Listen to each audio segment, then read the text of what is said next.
में शिरकत करने के लिए यूपी के सीएम योगी आदित्यनाथ इस समय गोंडा में पहुंचे हुए हैं। तमाम तस्वीरें इस समय जो दिखाई जा रही हैं, ये तस्वीरें जो है योगी आदित्यनाथ के सामने पेश की जा रही हैं, जिनकी तस्वीरें इस समय आप भी देख रहे हैं। सीएम योगी आदित्यनाथ की ये तस्वीरें लाइव एएनबी न्यूज आप तक पहुंचा रहा है। आप देख सकते हैं सीएम योगी को, इस समय गोंडा पहुंचे हुए हैं सीएम योगी आदित्यनाथ।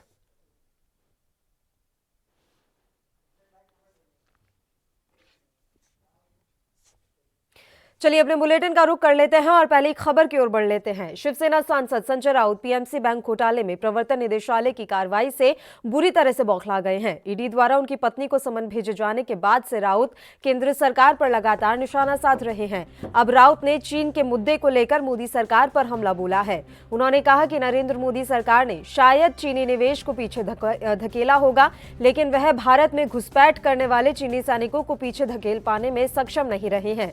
संजय राउत की बौखलाहट ईडी द्वारा उनकी पत्नी को भेजे गए समन से जुड़ी हुई है। प्रवर्तन निदेशालय ने वर्षा राउत को समन भेजकर 29 दिसंबर को हाजिर होने के लिए कहा है। वहीं ईडी ने पिछले साल अक्टूबर में Punjab and Maharashtra cooperative bank में कथित ऋण धोखाधड़ी की जांच के लिए हाउसिंग डेवलपमेंट इंफ्रास्ट्रक्चर लिमिटेड, उसके प्रमोटर राकेश कुमार वधावन और उनके बेटे सारंग वधावन, उसके पूर्व अध्यक्ष वी सिंह और पूर्व प्रबंध निदेशक जॉय थॉमस के खिलाफ एक मामला दर्ज किया था। इसी मामले में संजय राउत की पत्नी वर्षा राउत भी आरोपी बनाई गई है।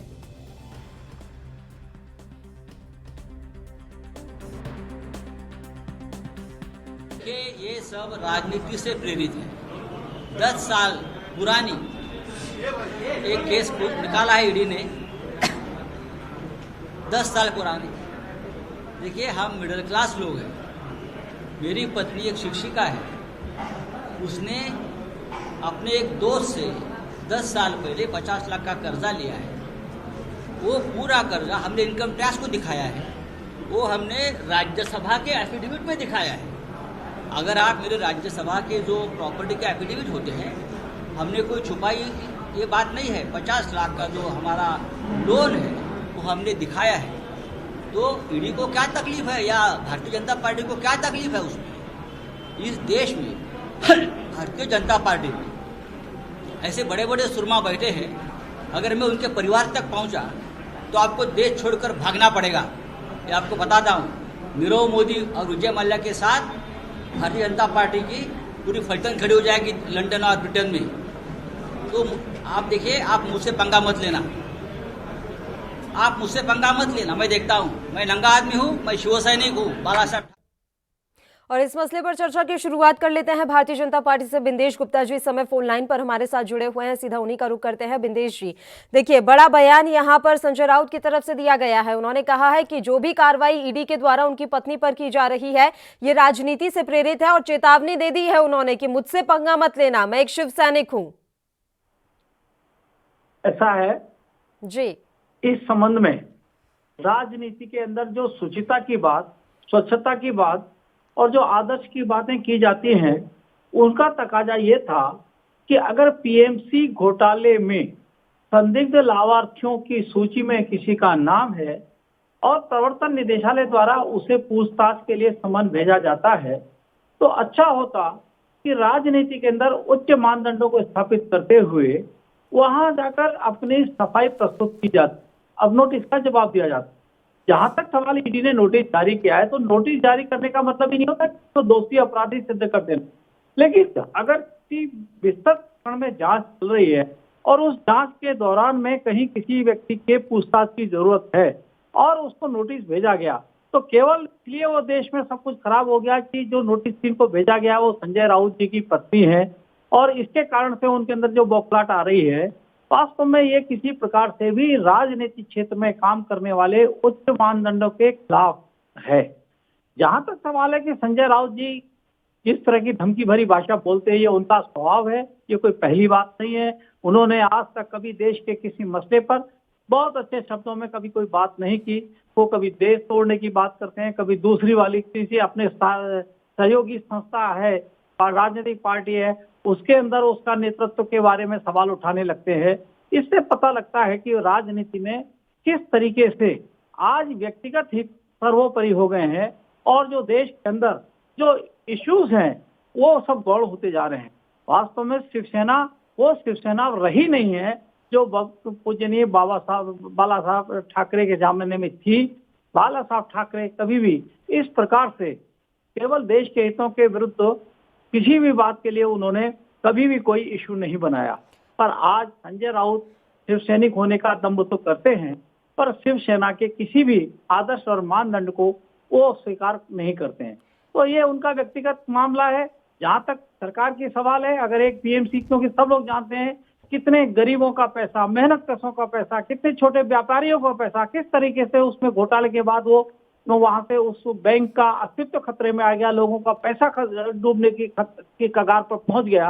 और उस मामले पर सब जनता के बात के मांग के बाद अगर ईडी ने कोई जांच शुरू की है और जांच के दौरान में अगर ईडी को लगता है कि उसमें संजय राउत जी की पत्नी से भी पूछताछ की जानी चाहिए, तो मैं नहीं समझता हूं कि देश में जो संवैधानिक संस्था है उनके क्रियाकलापों में इस प्रकार की धमकी भरी भाषा का कोई उपयोग किया जाना चाहिए।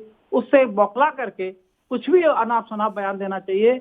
इससे संजय राउत जी का मान बढ़ेगा नहीं, संजय राउत जी की प्रतिष्ठा खुद महाराष्ट्र में ठीक है बिंदेश जी, आप लगातार हमारे साथ जुड़े रहिए। अनुज यात्री जी भी इस समय फोन लाइन पर हमारे साथ मौजूद हैं, जो कि कांग्रेस से हैं, जो कि महाराष्ट्र में ये भी गठबंधन की सरकार में है, तो तमाम जो है बातें इन्हीं के द्वारा रखी जाएंगी। अनुज जी, किस तरह की भाषा का इस्तेमाल किया जा रहा है संजय राउत की तरफ से? क्या कहना चाह रहे हैं कि मुझसे पंगा मत लो, मैं इस तरह का आदमी हूं, मैं एक शिव सैनिक हूं। अगर ईडी किसी तरह की कोई कार्रवाई कर रही है और अगर ईडी को कोई साक्ष्य मिले हैं तो कार्रवाई तो होगी सर, उसमें शिव सैनिक क्या कर लेंगे या फिर खुद संजय राउत क्या कर लेंगे? देखिए, प्रश्न ये उठता है कि इस तरह की ये जो माहौल देश में चल रहा है और ये इसलिए मुझे लगता है कि जानबूझ करके ऐसा प्रतीत होता है कि कोई भी नेता के विरोध में ईडी, इनकम टैक्स या सीबीआई का कोई छापा पड़ता है तो उन नेताओं में एक खूबी ये होती है कि वो विपक्ष के नेता होते हैं। और जब से ये 2014 से देश में सरकार में परिवर्तन हुआ है और मोदी जी की सरकार आई है, तो देश के विपक्षी दलों के नेताओं के ऊपर जो है तमाम ये जो इतनी भी संवैधानिक संस्थाएं हैं, इनको एक तरह से टारगेट देकर के बोला गया है कि आप करें। तो कोई भी किसी भी नेता के खिलाफ जो आता है, इस तरह की कोई होती है, तो आम जनमानस के विरोध में ये आता है कि ये जानबूझ करके इनको टारगेट करके किया जा रहा है और क्योंकि इनको फंसाने के लिए काम किया जा रहा है, क्योंकि ये सरकार के विरोध में। तो वही संजय राउत जी की धर्मपत्नी जी के खिलाफ जो ईडी का समन आया था, क्योंकि संजय राउत जी शिवसेना की तरफ से लगातार मुखर हैं, एक वक्ता हैं और सामना पत्रिका के वो प्रमुख संपादक भी हैं और भारतीय जनता पार्टी की सरकार की लगातार एक आलोचक के रूप में उनकी एक छवि है। तो वो और आलोचना भी वो करते हैं कहीं ना कहीं मुद्दों पर आधार पर होता है। और ये जो इस समय भेजा गया है, तो ये निश्चित तौर पे देखा, इसी से ही जोड़ के देखा जा रहा है कि ये एक मानसिक दबाव बनाने के लिए उनको किसी तरह से हरासमेंट के बतौर जो है इनको घेरा गया है। वरना उसमें जितने भारतीय जनता पार्टी के नेताओं के उसमें पीएमसी घोटाले में नाम आए थे, सबसे बड़ी बात तो ये कि देखिए लगातार मोदी सरकार उस चीज में नहीं ये काम कर रहे हैं कि जनता के पैसे की कमाई बैंकों में क्यों डूब रही है। कांग्रेस के सरकार ने, इंदिरा जी ने जिस समय बैंकों का राष्ट्रीयकरण किया था और साथ में कोऑपरेटिव बैंक्स का एक नया चैप्टर खोला था, इतिहास उठा के देख लीजिए, आज तक कभी भी हमारे देश में बैंक फेल नहीं हुए। तो ये अचानक ऐसी कौन सी बात हो गई इस देश में कि जब से ये सरकार आई है, बीते कुछ वर्षों से हम देख रहे हैं कि लगातार बैंकों का दिवालियापन होना एक बड़ी बात नहीं रह गई। तो आप उस चीज में फेल चल रहे हैं, बैंक्स दिवालिया हो रहे हैं, आपकी पॉलिसीज की वजह से जो है लोग पैसा लेकर के देश से भगोड़े हो रहे हैं, बैंकों का पैसा लेकर के देश से भाग रहे हैं और बैंक जो है उसमें बैंकों का नुकसान होता जा रहा है। और अब आप जो है जो विपक्षी दल के नेता हैं, उनके परिवार के लोगों को आप टारगेट करके, और खासतौर से वहां जहां जहां आपकी सरकार नहीं बन पाई है। देखिए, उससे पहले भी अभी राजस्थान में भी सत्ता परिवर्तन का जिस तरह से अभी पिछले कुछ महीने पहले इन्होंने खेल खेला था, तो अशोक गहलोत जी जब सरकार बचाने में कामयाब हो रहे थे, अपना जूझ रहे थे, इनके भारतीय जनता पार्टी के जो विधायकों का जो इन्होंने एक विधायक चुराने का एक गैंग बना रखा है, उनसे जूझ रहे थे और कामयाब भी हुए। तो उसी दौरान तमाम कांग्रेस के नेताओं के खिलाफ, विधायकों के खिलाफ, अशोक गहलोत जी के रिश्तेदारों के खिलाफ इनकम टैक्स के नोटिस भेजे गए। उससे पहले भी आपको याद होगा कि चाहे कर्नाटक के हमारे डीके शिव कुमार जी हैं प्रदेश अध्यक्ष, उनको जेल में भी डाला गया, उनके खिलाफ कार्रवाई की गई। चिदम्बरम साहब का भी आपने देखा है कि देश के पूर्व वित्त मंत्री और गृह मंत्री हैं, क्या आप ये कहना चाहते हैं अनुज जी कि सिर्फ विपक्ष के नेताओं पर ही इस तरह की कार्रवाई क्यों होती है? भारतीय जनता पार्टी के ना किसी नेता को कोई ईडी का समन जाता है, ना किसी तरह की कोई कार्रवाई की जाती है, क्या सारा दोष विपक्ष के नेताओं का ही है? बिंदेश जी, मैं एक बात तो ये कहना चाहता हूँ, जो कांग्रेस के साथी कह रहे हैं कि विपक्ष की बात है या कोई संजय राउत जी जो बयान देते हैं उनके कारण से भाजपा ने बॉकलाइट में काम किया है। अगर ये बात माने, इसका बात माने तो कल उनका बयान था कि यूपीए का नेतृत्व तो बदलना चाहिए, तो क्या इस ईडी के नोटिस को इस बयान से जोड़ दिया जाए? ऐसा नहीं है। वास्तव में जैसे आपने कहा कि किन लोगों को, क्या ये सच नहीं है कि जो इस तरह के बड़े बड़े घोटाले हुए उनमें राजनीति के अंदर काम करने वाले लोग की संलिप्तता सामने आई है? और अगर वास्तव में पीएमसी बैंक घोटाला हुआ, बैंक का पैसा लेकर के लोगों ने उसका नहीं, मैं आपसे वैसे ही बिंदेश जी एक डेटा चाहती हूँ। 2014 से लेकर अब तक ऐसे कितने भारतीय जनता पार्टी के नेता, कार्यकर्ता और मंत्री हैं जिन पर इस तरह की कार्रवाई हुई है? कोई तो डेटा होगा। ऐसा तो है नहीं कि सारे भ्रष्टाचार में कांग्रेस के ही नेता या विपक्ष के ही नेता लिप्त रहे हैं हमेशा से। हाँ, तो अगर ऐसा है कि ईडी की जांच में जिनका नाम आएगा उन्हीं को तो नोटिस जाएंगे। अगर भारतीय जनता पार्टी के किसी भी नेता की संलिप्तता पाई जाएगी उसको भी नोटिस जाएगा जब होगा तो। लेकिन जिन मामलों में संलिप्तता जिन लोगों की पाई जा रही है वो किस पार्टी से संबंधित है, उनका क्या इतिहास है, इसका ईडी से कोई लेना देना नहीं है। ईडी जो काम करती है वो तथ्यों के आधार पर, अपनी कागजों के आधार पर, अपनी जांच के आधार पर। ये पीएमसी घोटाला बहुत समय जब हो गया उसके बाद में आज जांच के दौरान, जांच यहाँ तक पहुंचने के बाद से ईडी ने जो नोटिस जारी किया है, तो ये कहता कि वो केवल भाजपा के कारण से, भाजपा के इशारे पर किया गया है। पीएमसी बैंक घोटाला तो अभी हुआ है सर, हाल फिलहाल में। ये साफ तौर पर कहना है संजय राउत का कि 10 साल पुराना केस निकाला है ईडी ने और उसको लेकर ये समन भेजा गया है। नहीं, एक मैं अभी आज भी ईडी की ओर से जो बयान आया है उन्होंने यही कहा है कि पीएमसी जो बैंक घोटाला हुआ था उसमें जो लाभार्थी है संदिग्ध रूप से जिनके संदिग्धता लिप्त पाई गई है उसके आधार पर नोटिस भेजा गया है। अब ये कोई अपने आप ये क्लेम कर लेना कि किसी 10 साल वाले मामले पर नोटिस भेजा गया है, जब ईडी का बयान सामने आ गया, ईडी की ओर से कह दिया गया स्पष्ट रूप से कि पीएमसी घोटाले में जो संदिग्ध लाभार्थी है, जो मतलब उन संदिग्धों के मामले में उसकी जांच जारी है, उस जांच से आपत्ति क्या है इनको? दूध का दूध पानी का पानी हो जाएगा। अपना पक्ष रखिए, आपको पक्ष रखने के लिए मौका दिया है, आपको पूरा अवसर दिया गया है। यही एक न्याय का तकाजा होता है कि जो अपराधी या आरोपी है उसको आरोपी करने से पहले अपने सफाई का मौका दिया जाए। अभी आपको नोटिस मिला है, जवाब आपने दिया नहीं है, तथ्य आपके सामने रखे नहीं है और अभी से आपने उस जांच पर तरह तरह के आरोप लगाने शुरू कर दिए। और आप जब बात होती है एक विशेष पर्टिकुलर जांच के संबंध में तो आप हिंदुस्तान के पूरे इतिहास को खंगोलने लगते हैं और दुनिया भर की सारी बात करने लगते हैं। अरे मुद्दे पर आइए ना।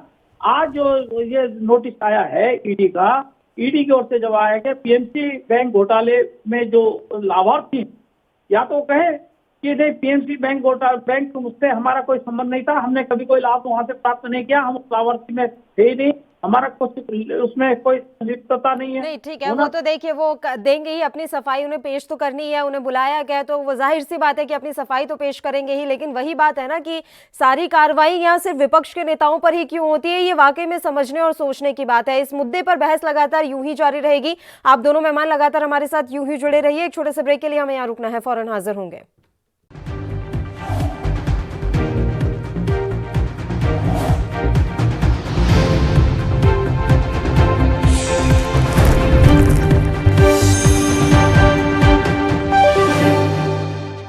क्या आप दुबले पतले कमजोर हैं, आपकी सेहत नहीं बनती, भूख कम लगती है, वजन नहीं बढ़ता?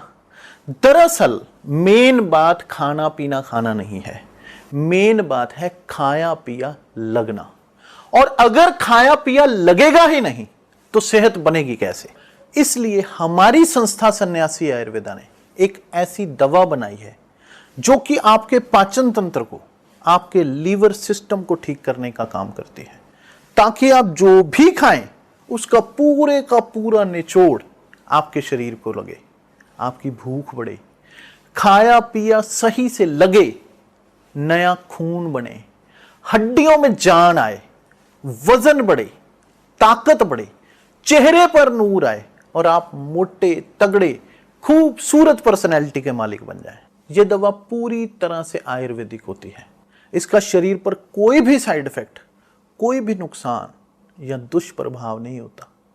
लड़के लड़कियां दोनों इसका इस्तेमाल कर सकते हैं और पहले 15 दिन के अंदर ही आपको इसका असर महसूस हो जाएगा। सिर्फ 650 रुपए की पूरे 1 महीने की दवा होती है और आप इसे घर बैठे 01145454545 पर फोन करके दवा मंगवा सकते हैं।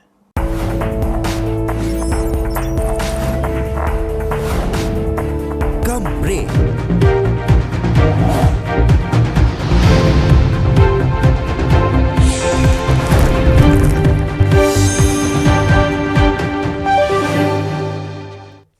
ब्रेक के बाद एक बार फिर से आप सभी का स्वागत है। ब्रेक पर जाने से पहले हम बात कर रहे थे कि संजय राउत की पत्नी को ईडी का समन भेजा गया है और इसके बाद से ही संजय राउत भड़के हुए हैं और उन्होंने इस कार्रवाई को राजनीतिक द्वेषपूर्ण कार्रवाई करार दिया है।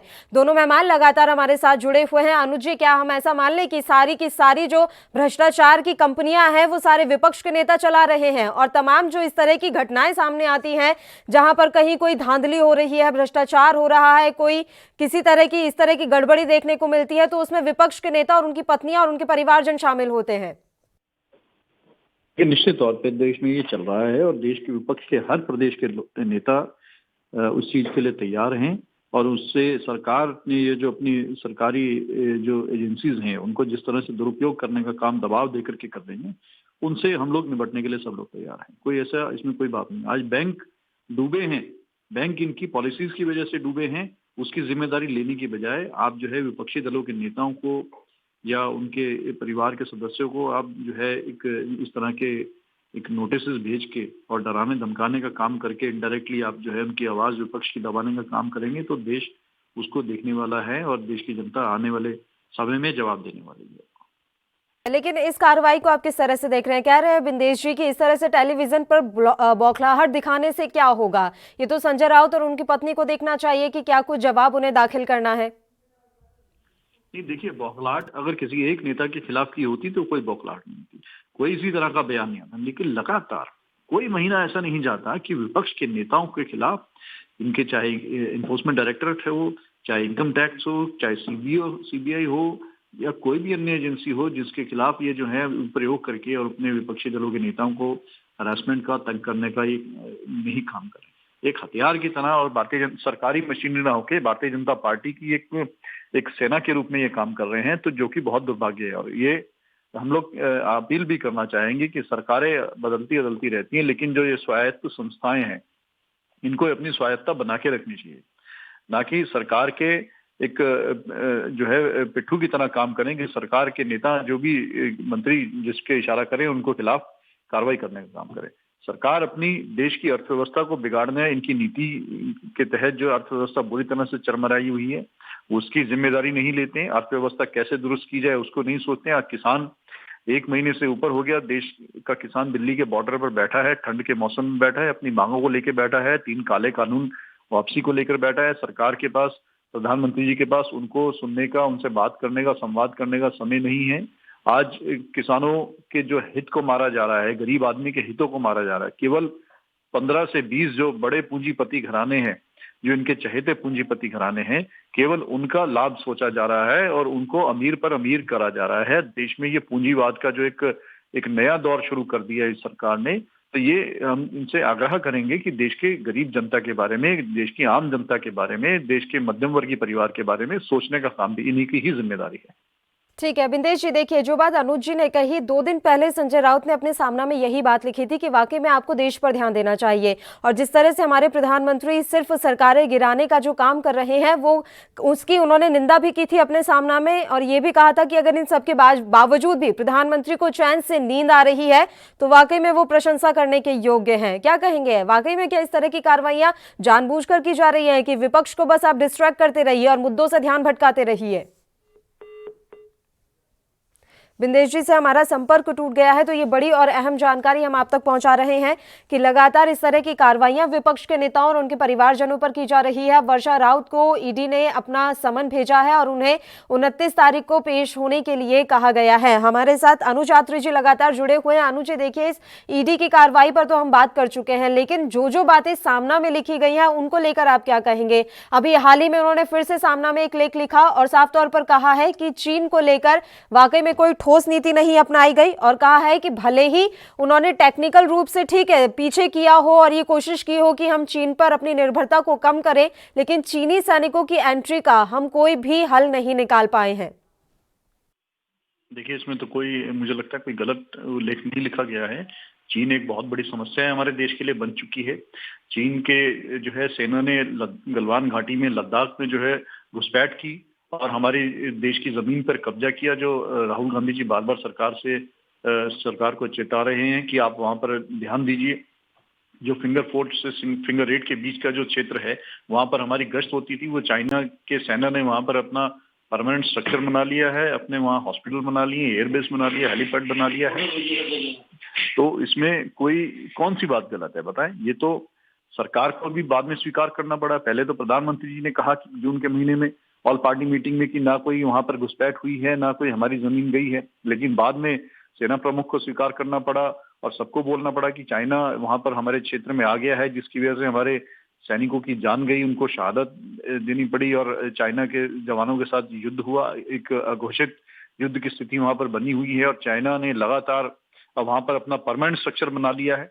हमारी भूमि पर परमानेंट स्ट्रक्चर बना लिए हैं और जमीन को कब्जा लिया गया और जो है सरकार आंख बंद करके आंख मूंद के बैठ गई है। तो आंख मूंदने से समस्या का निवारण नहीं होता, वो समस्या खत्म नहीं होती, समस्या और विकराल रूप ले लेती है।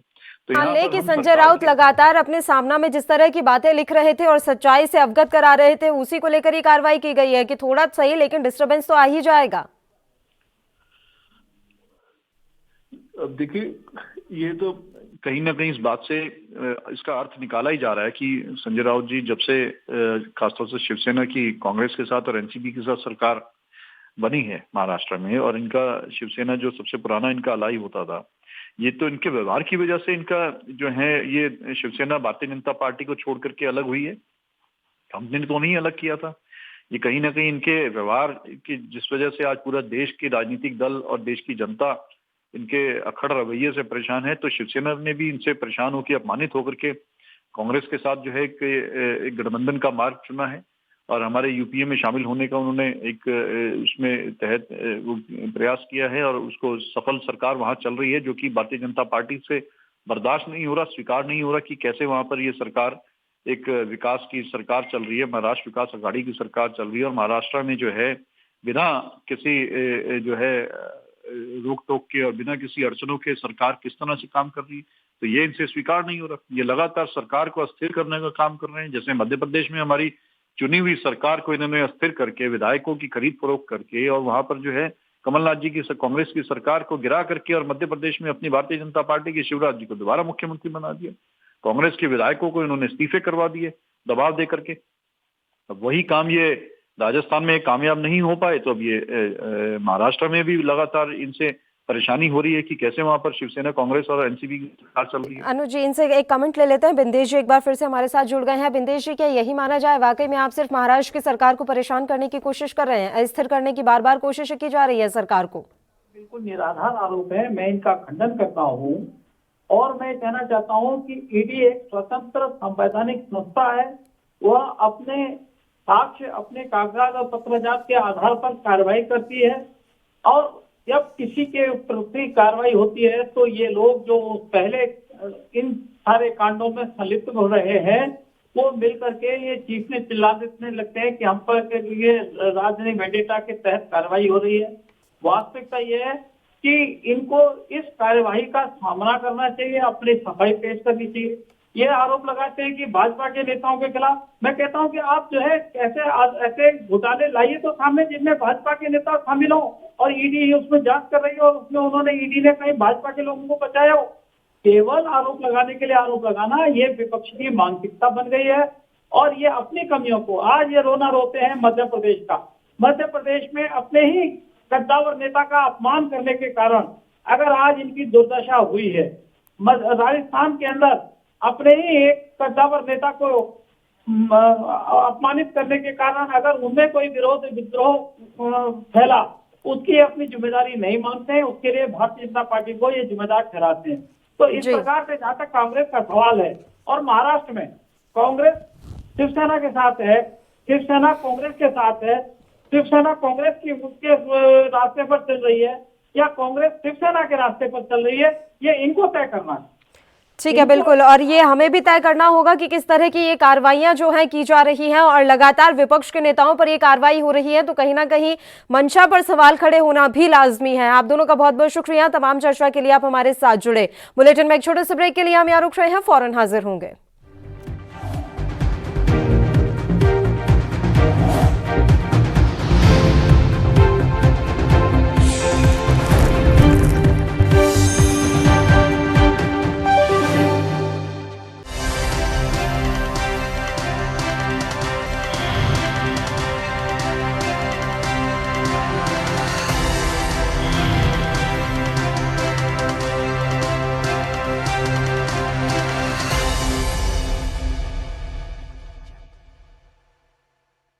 क्या आप दुबले पतले कमजोर हैं, आपकी सेहत नहीं बनती, भूख कम लगती है, वजन नहीं बढ़ता?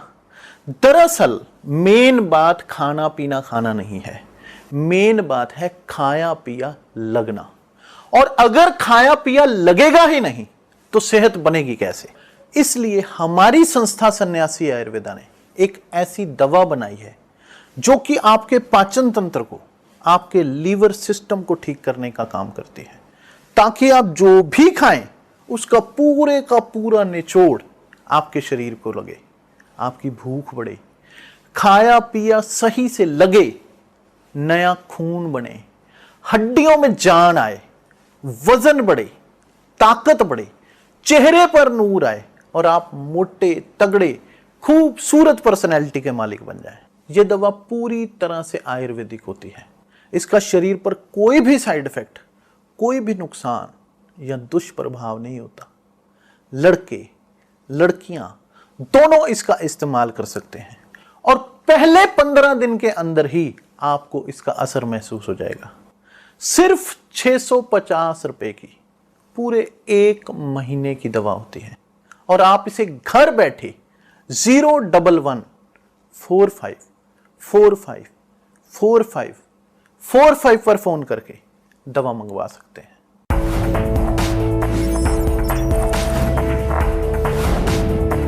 कम ब्रेक।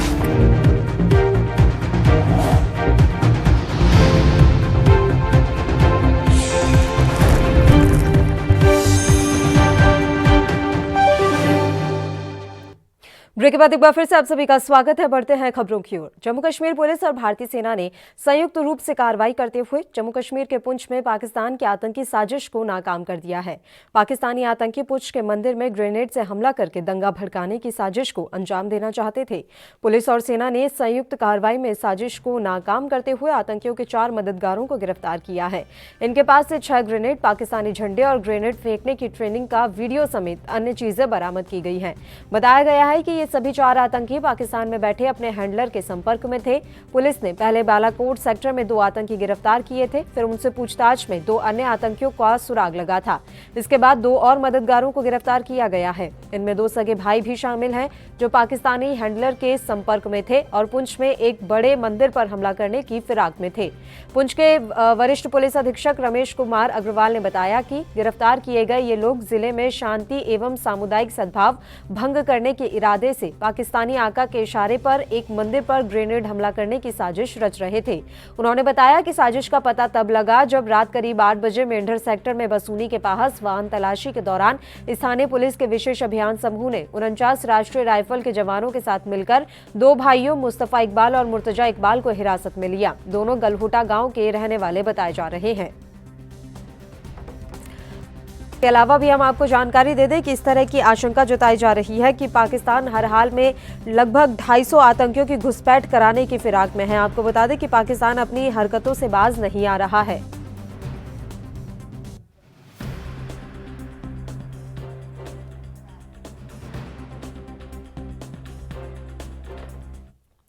और इस मसले पर चर्चा के लिए रक्षा विशेषज्ञ मेजर आशीष चतुर्वेदी जो इस समय फोन लाइन पर हमारे साथ जुड़ गए हैं, उनका रुख कर लेते हैं। सर, बहुत बहुत स्वागत है आपका एएनबी न्यूज पर।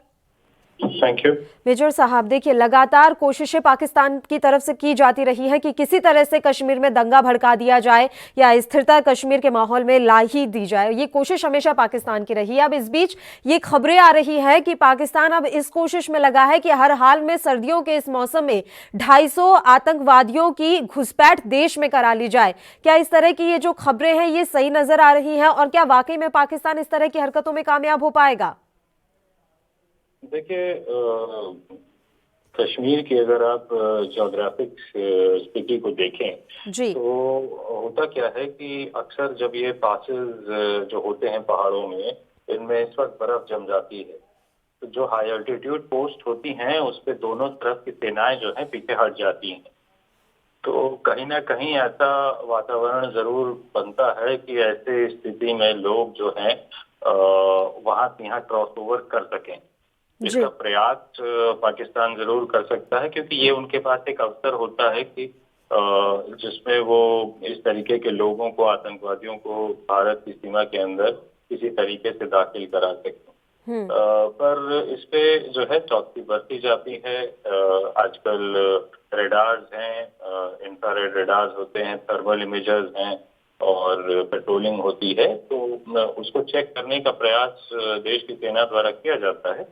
पर कश्मीर में पाकिस्तान का क्योंकि लंबे समय से रुक रहा है कि किसी न किसी तरीके से जो है इंडियन आर्मी को न केवल बॉर्डर पे बल्कि बॉर्डर के अंदर एक तनावपूर्ण स्थिति में किसी तरह एंगेज किया जाए, तो इसी कोशिश के तहत इस तरीके के प्रयास जो हैं वो पाकिस्तान और उनकी आईएसआई जो है एजेंसी जो ये सब कुछ मॉनिटर करती है, पाकिस्तान की आर्मी केवल उसे फैसिलिटेट करती है। जो इस ऑपरेशंस को अंजाम देना पूरी तरीके से आईएसआई की कंट्रोल में रहता है। ठीक है मेजर साहब, और इस बीच क्या ऐसा भी संभव है, देखिए पाकिस्तान वैसे भी अपने अंदरूनी कई मामलों से जूझ रहा है, वहां इस समय महंगाई बहुत ज्यादा है, कई चीजों की किल्लत हो रही है, तो ऐसे में अंदरूनी मामलों से ध्यान हटाने के लिए क्या हमारे देश की सीमा पर कोई बड़ा कारनामा पाकिस्तान की तरफ से किया जा सकता है ताकि अपने देश के अंदरूनी मामले से जनता का ध्यान हटा दिया जाए? पाकिस्तान में अक्सर ऐसा देखा गया है, जो उनका इतिहास है, कि जो भी पॉलिटिशियन वहाँ सक्सेसफुल होता है वो भारत के खिलाफ अगर एक कड़ा रुख रखता है, बयानबाजी करता है और कुछ ऐसा उसके पास अपने देश की जनता को बताने के लिए होता है, तो उसके सक्सेसफुल होने के चांसेस आमतौर पर बढ़ जाते हैं।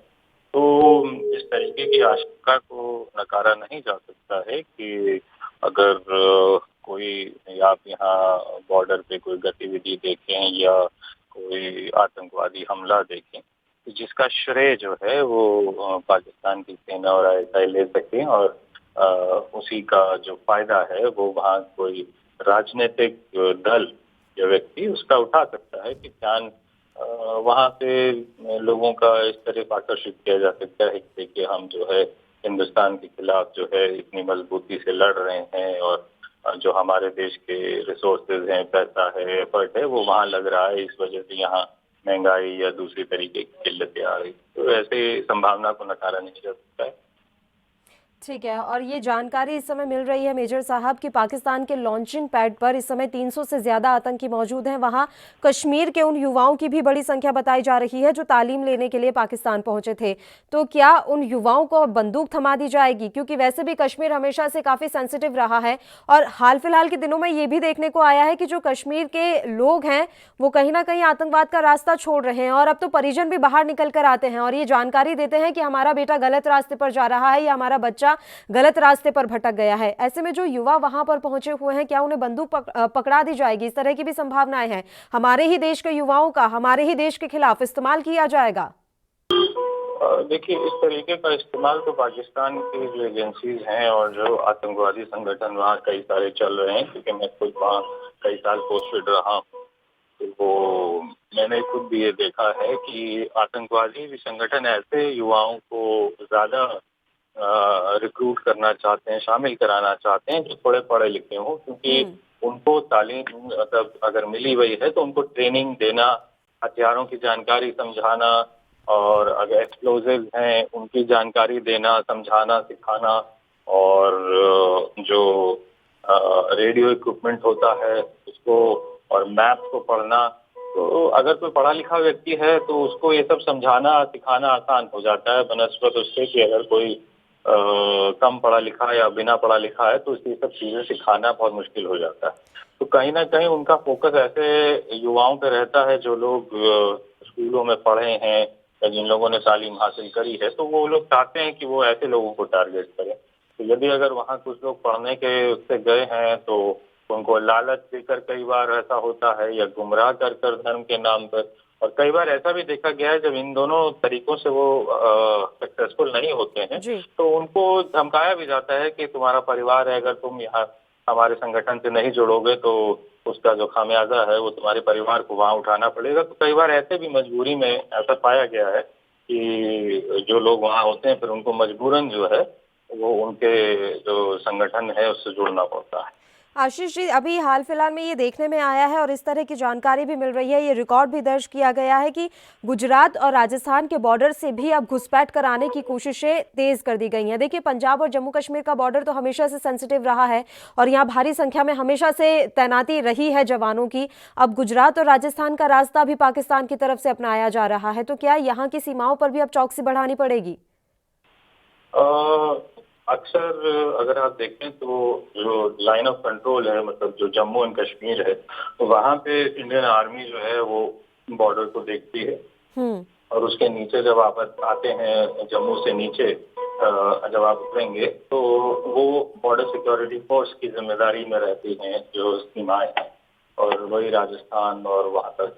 तो कहीं ना कहीं, और आप गुजरात का जिक्र कर रही हैं, वहाँ पे भी तो कहीं ना कहीं मुझे लगता है कि बदलते माहौल को देखते हुए अब बीएसएफ के साथ साथ कहीं ना कहीं आर्मी के जो एस्टैब्लिशमेंट्स हैं उनको बॉर्डर पे कहीं ना कहीं नजदीक जो है हमें कुछ ना कुछ जिम्मेदारियां या तैनाती हमें बढ़ानी चाहिए। क्योंकि पाकिस्तान काफी टाइम से न केवल इनसे, कई बार नेपाल के रास्ते यहाँ से कोशिश की गई, कई बार समुंदर के रास्ते से कोशिश की जाती है। तो क्योंकि पंजाब और जो कश्मीर का बॉर्डर है वहाँ पे चौकसी बहुत ज्यादा है, सर्वेलेंस बहुत ज्यादा है, इंटेलिजेंस नेटवर्क भी बहुत ज्यादा है, क्योंकि हम वहाँ से देखते आ रहे हैं कि वहाँ चल रहा है। तो पाकिस्तान जो है वो ऐसे भी कोशिश करता है कि जहाँ पे इतनी उम्मीद लोगों को नहीं है कि इन बॉर्डर्स पे भी लोग आ सकते हैं, तो वहाँ से अगर वो कोशिश करेंगे तो उनके लिए आसान हो जाता है। तो इसमें कहीं ना कहीं देश की जो सुरक्षा एजेंसीज हैं और जो सरकार है उसको इस चीज को देखना चाहिए कि हमें वहाँ पे अब जो है चौकसी को बढ़ाना पड़ेगा, और केवल बीएसएफ और बाकी जो पैरामिलिट्री फोर्सेस हैं उनके भरोसे न रह के वहाँ आर्मी के जो एस्टैब्लिशमेंट हैं उनको बॉर्डर के थोड़ा ज्यादा नजदीक हमें लाना पड़ेगा। आशीष जी, एक चीज और मैं आपसे समझना चाहूंगी, एक रक्षा विशेषज्ञ होने के नाते, एलएसी और एलओसी दोनों ही मोर्चे पर इस समय हमारा देश लड़ रहा है, दोनों ही सीमाओं पर इस समय भारी तनाव की स्थिति बनी हुई है। तो क्या वाकई में ये जो स्थिति है वो हमारे देश के लिए काफी चिंताजनक है और काफी मुश्किल ये समय है कि एलएसी और एलओसी दोनों पर ही हमें चौकसी बरतनी है और दोनों पर ही एकदम डटकर खड़े रहना है इस समय? बात ये है कि हमने ये जो मौजूदा स्थिति है इसमें जो लाइन ऑफ एक्चुअल कंट्रोल है जो कि चाइना की तरफ है, और जो लाइन ऑफ कंट्रोल है वो पाकिस्तान की तरफ है। ये देश में पहली बार ऐसा है कि हम दोनों ही जो हमारी सरहदें हैं उस पे हम विवाद की स्थिति में हैं। आमतौर पे ये विवाद की स्थिति हमारी केवल डोसी पे रहती थी, एलसी पे बहुत छोटे छोटे विवाद हुआ करते थे, जैसे कि उनकी पेट्रोलिंग जो है वो हमारे क्षेत्र में आ गई और हमारा पेट्रोल उनके क्षेत्र में चला गया। इससे ज्यादा चाइना के बॉर्डर की तरफ तनाव, अगर हम 1961 वॉर को छोड़ दें, इसके अलावा ऐसा नहीं होता था। लेकिन इससे अभी तो ये कुछ महीनों पहले की जो घटना थी जिसमें 25 भारतीय सैनिकों ने अपनी जान गंवाई, ये एक बहुत बड़ी घटना थी, और इसको बिल्कुल रोकने के लिए आगे हमें बहुत ज्यादा अपनी रणनीति को बदलने की जरूरत है। अपनी जो स्ट्रैटेजी है, चाहे वो मिलिट्री स्ट्रैटेजी हो या पॉलिटिकल हमारी जो एजेंडा है, उस दोनों में उसको बदलाव, रुख जो है उसका बदलना पड़ेगा। अगर हम वो नहीं बदलते हैं तो हम एक ऐसी स्थिति में दोबारा भी आ सकते हैं। तो कहीं ना कहीं ज्यादा अग्रेसिव, ज्यादा हमें होना पड़ेगा दोनों ही, उसमें एक्शन में भी और पॉलिसी में भी, दोनों में। क्योंकि जब तक सेना को गाइडलाइंस नहीं मिलेंगे कि हम ज्यादा एग्रेसिव हो सकते हैं तो हम एग्रेसिव नहीं हो पाएंगे। तो कहीं ना कहीं जो बदलाव का रुख है वो दिल्ली से जो हमारी पॉलिसीज बनती हैं बॉर्डर को लेकर के, विदेश नीति को लेकर, इस तरह तो कहीं ना कहीं बदलाव उसमें भी अब जरूरी है, वक्त आ गया है, तो वो करने चाहिए, तभी हम जो है इन परिस्थितियों जी से। बिल्कुल। आशीष जी, मेरा आखिरी सवाल है, अभी दोनों ही सीमाओं पर हमारे देश की सेना की तैयारियों को किस तरह से आप देख रहे हैं? क्या ये तैयारियां पूरी माकूल हैं या अभी भी जरूरत है इन तैयारियों को और भी ज्यादा बढ़ाने की? मुझे ऐसा लगता है कि जैसा मैंने कहा, तैयारी अब एक होती है, एक सैन्य तैयारी है, और एक जो मैंने बताया कि हमें पॉलिसी और अप्रोच जो अपनी है वो बदलने वाली तैयारी है। तो हमें दोनों ही चीजों में बदलाव अभी थोड़ा सा करना होगा। तादाद बढ़ानी है और तादाद से जुड़े जो फैसले हैं जो सरकार लेती है कि आपको क्या करना है, आपको कब तक डिफेंसिव रहना है, कितना अग्रेसिव होना है, क्योंकि ये फैसला जो है वो केंद्र सरकार द्वारा लिया जाता है और वो आर्मी हेडक्वार्टर्स को बता दिया जाता है कि आप इस तरीके से बॉर्डर की सिचुएशन को डील करें। तो वहाँ भी बदलाव अभी आने चाहिए। वो बदलाव जब तक नहीं होंगे, मैं नहीं समझता कि हम पूरी मुस्तैदी से अभी भी उस तरीके से तैयार हैं जिस तरीके से होना चाहिए। बिल्कुल, बहुत बहुत शुक्रिया आशीष चतुर्वेदी जी, आप हमारे साथ जुड़े तमाम चर्चा के लिए। तो आपको बता दें कि कश्मीर में दंगा भड़काने की फिराक में पाकिस्तान था और इसके लिए काफ़ी कोशिशें उसकी तरफ से की जा रही है। सबसे बड़ी बात यह है कि एक रिपोर्ट के मुताबिक अभी लगभग 300 आतंकियों की घुसपैठ कराने की कोशिश भी पाकिस्तान की तरफ से की जानी है।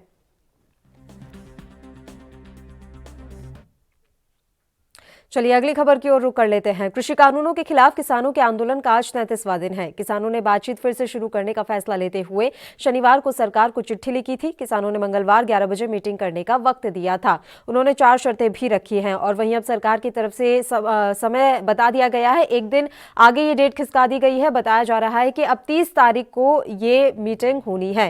उधर चंडीगढ़ में पंजाब प्रदेश कांग्रेस सेवा दल के सदस्यों ने किसानों के समर्थन में हरियाणा के मुख्यमंत्री मनोहर लाल खट्टर के घर के बाहर प्रदर्शन किया। उन्होंने बैरिकेड तोड़ने की कोशिश की तो पुलिस ने कई प्रदर्शनकारियों को हिरासत में ले लिया। वहीं बुराड़ी में प्रदर्शन कर रहे किसानों ने कहा है कि उन्होंने निरंकारी समागम ग्राउंड का नाम किसानपुरा रख दिया है। वे 33 दिनों से यहां प्रदर्शन कर रहे हैं, अब उन्हें ये अपने गांव जैसा लगने लगा है।